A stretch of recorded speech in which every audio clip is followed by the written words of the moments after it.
Pagdating sa pagluluto, sadyang malikhain ng mga Pinoy. Gaya na lang ng putaheng balbakwa sa Cebu na 7 oras pinakukuluan ng karne pero sulit naman daw sa sarap. Balita natin ng kapuso nating si Mikael Daes.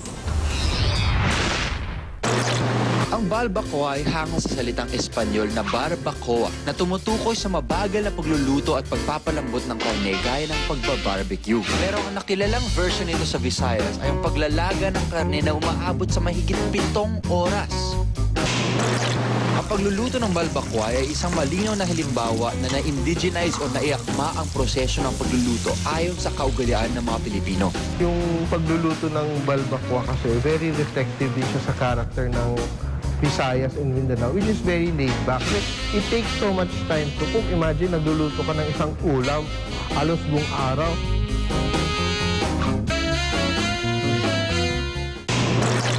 Guys, ito yung balbacoa. Ito yung first time ko sa makita.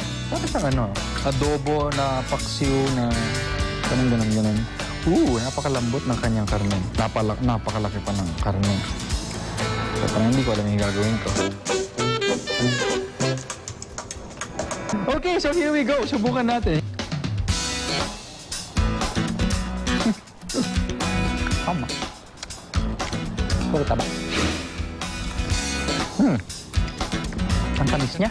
Pag yung tamis ng teriyaki, masarap yung karne. May konti kang anghang na malalasahan, but parang cross siya ng paksiw at adobo. Isang higanteng piraso ng taba.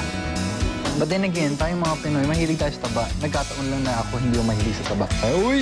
Ayun! Jackpot! Tamis!